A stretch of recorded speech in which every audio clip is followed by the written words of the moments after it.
First line நேயர்களுக்கு வணக்கம். நம்ம இப்போ என்ன பார்க்க போகிறோம்னா, உலகம் முழுவதும் பரபரப்பாக எதிர்பார்த்து கொண்டிருக்கும் சுனிதா வில்லியம்ஸ் மீண்டும் பூமி திரும்புவாரா அப்படின்றது தான். இது குறித்து நம்ம ஏற்கனவே பேசியிருக்கோம். இப்போ என்ன அப்படின்னு பார்த்திங்கன்னா, கிட்டத்தட்ட போன ஜூன் மாதத்தில் ஒரு 8 நாள் பயணமாக போயிங் ஸ்டார் லைனர் அப்படின்ற ஒரு இதில் ஷட்டிலில் போகிறாங்க. அவங்க போய் ஐஎஸ்எஸ் என்கிற இன்டர்நேஷ்னல் ஸ்பேஸ் ஸ்டேஷன், நம்ம ஒரு ஆஃபீஸ் மாதிரி இருக்கும், இன்டர்நேஷ்னல் ஸ்பேஸில் இருக்குது. 400 கிலோமீட்டர் பூமியிலிருந்து 400 கிலோமீட்டர் தொலைவில் அந்தரத்தில் ஸ்பேஸ் ஸ்டேஷன் அப்படின்னு ஒன்று ரெடி பண்ணி வச்சுருக்காங்க. இது ஒரு ரிசர்ச் ஸ்டேஷனு. ஸோ அங்கே போய் இருந்துட்டு ரிசர்ச் பண்ணி அங்கே எல்லாம் பண்ணிட்டு போயிட்டு வரலாம் அப்படின்ற மாதிரி ஒரு ஆஃபீஸ் மாதிரி கட்டி வச்சுருக்காங்க ஸ்பேஸில். ஸோ அதுதான் ஐஎஸ்எஸ் என்கிற இன்டர்நேஷ்னல் ஸ்பேஸ் ஸ்டேஷன். ஸோ இந்த ஸ்பேஸ் ஸ்டேஷனில் பார்த்தீங்க அப்படின்னா, இதில் ரிசர்ச்சுக்காக போன வருஷம் கிளம்புறாப்புல சுனிதா வில்லியம்ஸ் ஒரு 8 நாள் பயணம், 8 நாள் அல்லது 9 நாள் பயணமாக ஸ்டார் லைனரில் கிளம்புறாங்க. போயிங் ஸ்டார் லைனர்ன்ற இதில் கிளம்புறாங்க ஸ்பேஸ் ஷிப்பில். ஸோ அங்கே போய் இறங்கினதுக்கப்புறம் ரிட்டர்ன் வர டேட்டில் பார்த்தா அது ஒர்க் ஆகலை. ஸோ ஸ்பேஸ் ஸ்டேஷன்லேயே மாட்டிக்கிறாங்க. இப்படி இழுக்குது. அடுத்து ஒரு ஸ்பேஸ் ஷட்டில் ரெடி பண்ணி அனுப்புகிறாங்க. அது கடலில் விழுந்து பிரச்சனை ஆயிடுது. ஸோ இப்படி இழுத்தடிச்சு இவரும் 2 பேர், அங்கே 3 பேர் இருக்காங்க. 2 பேர் இப்போ ரிட்டர்ன் வர போகிறாங்க. அந்த 2 பேர் யார் அப்படின்னு பார்த்தீங்கன்னா, ஒன்று சுனிதா வில்லியம்ஸு, இன்னொன்று பார்த்தோன்னா வில்மோர் அப்படின்ற ஒருத்தர். அவர் ஒரு சயின்டிஸ்ட்டு. இப்போ அந்த சுனிதா வில்லியம்ஸ் என்ன பதவியில் இருக்காங்க அப்படின்னா, இந்த ஸ்பேஸ் ஸ்டேஷனுடைய கமாண்டராக இருக்காங்க. ஸ்பேஸ் ஸ்டேஷன் அந்தரத்தில் இருக்கு இல்லையா, இது சர்வதேச அந்த இன்டர்நேஷ்னல் ஸ்பேஸ் ஸ்டேஷனு, இதோடைய கமாண்டர் யார் அப்படின்னு பார்த்தா நம்ம சுனிதா வில்லியம்ஸ் தான் அந்த போஸ்டிங்கில் இருக்காங்க. இதுவரை உலகத்தில் முதல் முறையாக ஸ்பேஸ் ஸ்டேஷனோட கமாண்டராக இருக்கக்கூடிய ஒரே பெண்மணி யார் அப்படின்னா சுனிதா வில்லியம்ஸ் தான். ஸோ இப்போ என்ன அப்படின்னு பார்த்தீங்கன்னா, இப்போ சுனிதா வில்லியம்ஸை எப்படி கொண்டு வர்றது அப்படின்றது குறித்து பெரிய ஆய்வு நடந்தது. அதை பார்த்திங்கன்னா நாசாவோட உதவியோட எலான் மஸ்க்கு ஒரு ஸ்பேஸ் ஷட்டில் ரெடி பண்ணுறாரு. அதுதான் டிராகன். அதோட பேர் ஸ்பேஸ் எக்ஸ் டிராகன். ஸோ இதுதான் இன்றைக்கி காலையில் லான்ச் ஆகிருக்கு. அதிகாலை 5 மணிக்கு லான்ச் ஆகி மேலே போகுது.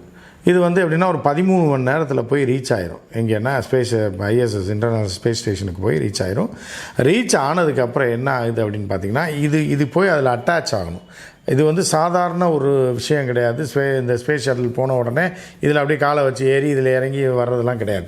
ஸோ அடுத்த கட்டமாக என்ன பிளான் பண்ணுறாங்க, இவ்வளோ உயிருக்கு ஆபத்து இருந்தும் இவ்வளோ பிரச்சனைகள் இருந்தும் என்ன பண்ணுறாங்கன்னா, இவ்வளோ நாள் சுனிதா வில்லியம்ஸ் 8 மாதங்களாக அங்கே 8 நாள்னு போன சுனிதா வில்லியம்ஸ் கிட்டத்தட்ட 8 மாதங்கள் அங்கே இருக்காங்க இல்லையா, அங்கே பண்ண ரிசர்ச்சு, அதே மாதிரி அவர் ஸ்பேஸ் வாக் பண்ணியிருக்காரு. இது உலக சாதனை. என்னென்னா, ஸ்பேஸில் 5 மணி நேரம் ஒரு முறையும், கடந்த ஜனவரி மாதம் 5ஆம் தேதி நினைக்கிறேன் 5 மணி நேரம் ஸ்பேஸில் நடந்திருக்காங்க.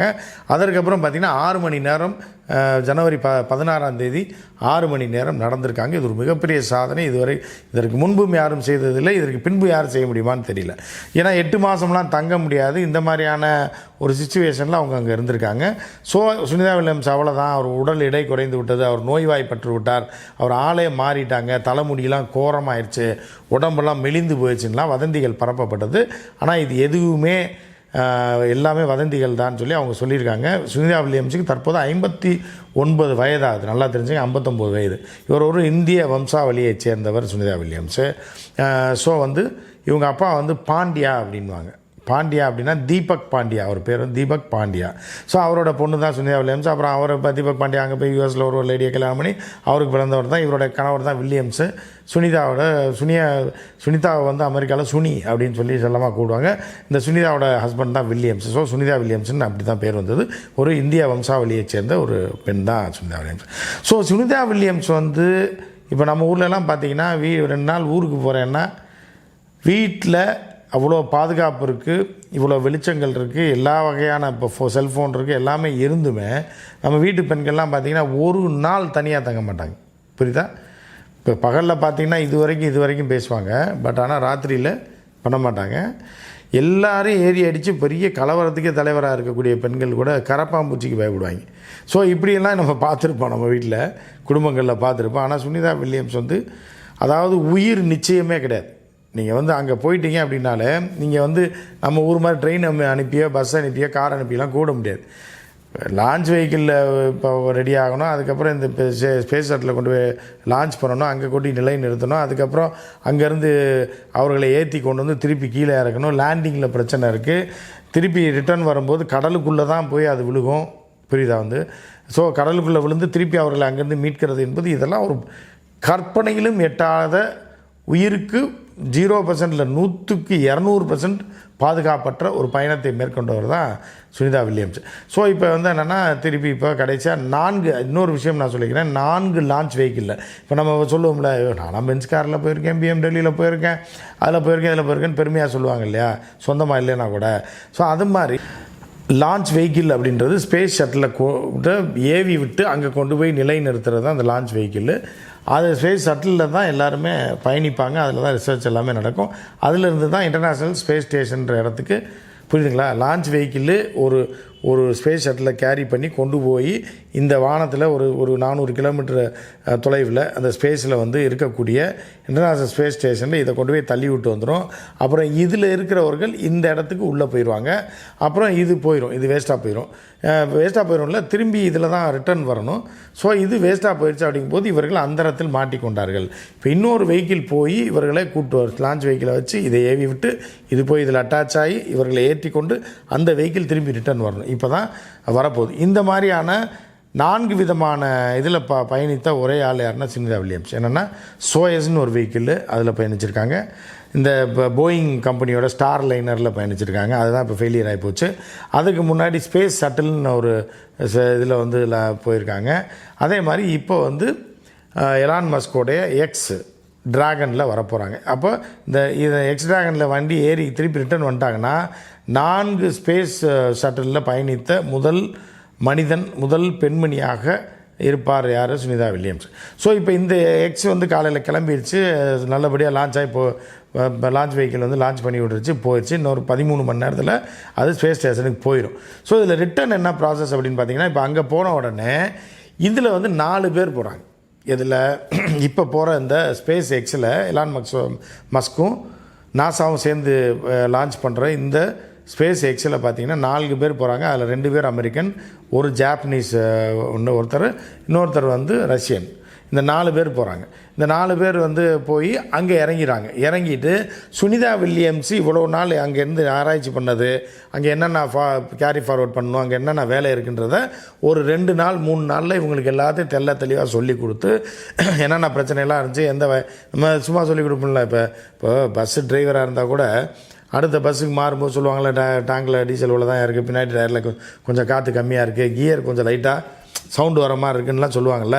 இந்த மாதிரி இது சாதாரண பஸ்ஸுக்கு நீங்கள் இன்டர்நேஷ்னல் ஸ்டேஷனில் என்ன ரிசர்ச் பண்ணாங்க, என்னெல்லாம் இருக்குது அப்படின்றத இந்த 4 பேருக்கு சொல்லி கொடுத்துட்டு இந்த வில்மோரும் சுனிதா வில்லியம்ஸும் இந்த ஸ்பேஸ் எக்ஸில் திருப்பி ரிட்டர்ன் வராங்க. இந்த ரிட்டர்ன் வர்றது எப்படி வரும் அப்படின்னா, அதிபயங்கர வேகத்தில் வரும். சரியா, அதிபயங்கர வேகத்தில் என்ன ஆகும்னா, இது நேராக தரையிலலாம் இறக்க முடியாது. அதான் இந்த லான்ச் வெஹிக்கிளாக இருந்தாலும் சரி, இப்போ இந்த லான்ச் வெஹிக்கிளும் சேர்த்து தான் அந்த இது ஸ்பேஸ் ஷட்டில் இது வேகமாக அட்லாண்டிக் ஓஷனில் விழுக போகுது, அட்லாண்டிக் பெருங்கடலில் விழுக போகுது. ஏன்னா இது தரையெல்லாம் இறக்க முடியாது, வர்ற வேகத்துக்கு அடிச்சுன்னா கீழே சின்ன பின்னமாயிடும். ஸோ எனவே கடலில் இறக்குறதுக்காக திட்டம் போட்டிருக்காங்க. கடலில் அடித்து அதிவேகமாக உள்ள அவ்வளோ ஆழத்துக்கு போயிட்டு அதுக்கப்புறம் அது மிதக்கும். அதுக்கப்புறம் அங்கேருந்து வரக்கூடிய சிக்னலை வைத்து அதுக்குள்ளே இருக்க சுனிதா வில்லியம்ஸையும் இவரையும் கீழே இறக்கிடுவாங்க. அப்படின்னு தான் இதுதான் திட்டம். இந்த திட்டத்தின்படி வருகிற 16ஆம் தேதி இந்த எல்லாத்தையும் ஒப்படைச்சிட்டு இவர் அங்கே நடக்கிற விஷயங்கள் எல்லாம் சொல்லி கொடுத்துட்டு இந்த 4 பேர் இப்போ போகிறாங்களே புதுசாக இவர்களுக்கு சொல்லி கொடுத்துவிட்டு, ஏன்னா ஸ்பேஸோடைய கமாண்டர் யார் நம்ம அந்த ஸ்பேஸுக்கே கண்ட்ரோலு கமாண்டர் யார் அப்படின்னா, ஏன்னா அதை பற்றி எல்லாம் தெரிந்த ஒரே மனிதன், ஒரே பெண்மணி யார் அப்படின்னா நம்ம சுனிதா வில்லியம்ஸ். ஸோ அவங்க சொல்லி கொடுத்துட்டு இவங்க ரிட்டர்ன் வர போகிறாங்க. இதான் நடக்க போகுது. சுனிதா வில்லியம்ஸ் சேஃபாக வர முடியாது, 200 மடங்கு உயிருக்கு பாதுகாப்பு இல்லை அப்படின்ற மாதிரியான ஒரு விஷயம். ஒன்று என்ன அப்படின்னு பார்த்திங்கன்னா, இப்போ இன்றைக்கி காலையில் ஏவி விட்ட ஸ்பேஸ் எக்ஸ் அந்த இடத்துக்கு போய் ஸ்பேஸ் ஸ்டேஷனை போய் ரீச் ஆகணும். அதற்கப்புறம் ட்ரான்ஸ்ஃபர், அதில் இருக்கக்கூடிய ஆட்கள் இதுக்கு மாறி வரணும். நம்ம ஊர் மாதிரி காலை வச்சு கம்பியை பிடிச்சி ஏற முடியாது. ஸோ அங்கேருந்து பல டெக்னிக்கல் விஷயங்கள்லாம் கட் பண்ணிவிட்டு இதுக்குள்ளே இதில் கனெக்ட் ஆகணும் அவங்க. இது 2வது ப்ராசஸ். 3வது இந்த வெஹிக்கிள் வந்து அங்கேருந்து கிளம்பணும் நல்லபடியாக. கிளம்புறது மட்டும் இல்லாமல் திருப்பி இப்போ பூமியில் வந்து கடலுக்குள்ளே கரெக்டாக விழுகணும். 4வதாச்சா 5வதா கடலுக்குள்ளே வந்த வெஹிக்கிளை வந்து ஐடென்டிஃபை பண்ணி அதை தூக்கி அதிலேருந்து சுனிதா வில்லியம்ஸையும் பில்மோரையும் வெளியே கொண்டு வரணும். இப்படி 5 விதமான உயிருக்கு 1% கூட 100 இல்லை 200 300 500% கூட உத்தரவாதம் இல்லாமல் இந்த நடவடிக்கைகள் இன்று காலை துவங்கி இருக்கிறது. மக்கள் எல்லாம், அமெரிக்க மக்கள் மட்டும் இல்லை, உலக மக்கள் எல்லாமே சுனிதா வில்லியம்ஸ் வந்து சேஃபாக பூமிக்கு வரணும் அப்படின்னு பிரார்த்தனை பண்ணுறாங்க, நம்பிக்கை வச்சுருக்காங்க. எனவே இந்த வந்து உலகம் பூரா எதிர்பார்க்கக்கூடிய ஒரு நிகழ்வு நடக்கப் போகிறது. 16ஆம் தேதி ஆச்சுன்னா தான் வந்து சுனிதா வில்லியம்ஸ். இப்போ நீங்கள் உயிருக்கு பயந்தால் என்ன ஆகும்? இந்த வெஹிக்கிள் அங்கே போனோன்னே டக்குன்னு சுனிதா வில்லியம்ஸ் 8 மாதம் ஆச்சு, 8 நாள்னு போனோம்மா, 8 மாதம் ஆச்சு, உடனே வண்டியில் ஏற்றி கொண்டு வாங்க அப்படின்னு கொண்டு வந்துடலாம். ஆனால் அதுக்கு சுனிதா வில்லியம்ஸ் ஒத்துக்கல. அதெல்லாம் வேறங்க, உயிரை பற்றிலாம் கவலை இல்லை.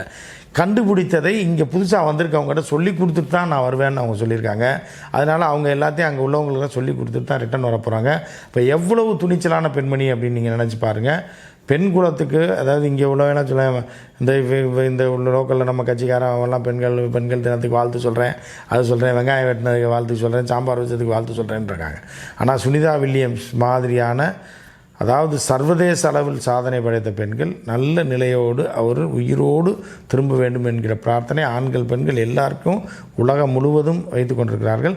இதனிடையே காற்று மாறுபாடு காரணமாக கடைசி நேரத்தில் இந்த ஸ்பேஸ் எக்ஸ் ராக்கெட் வந்து விண்ணில் ஏவுவது நிறுத்தி வைக்கப்பட்டிருக்கிறது. அது மீண்டும் வெள்ளிக்கிழமைக்கு தேதி மாற்றி அறிவிக்கப்படும் என தெரிகிறது. எனவே இப்போது மீண்டும் சிக்கல் எழுந்திருக்கிறது அவரை அழைத்து வருவதில். மற்றொரு நிகழ்ச்சியில் சந்திப்போம். நன்றி, வணக்கம்.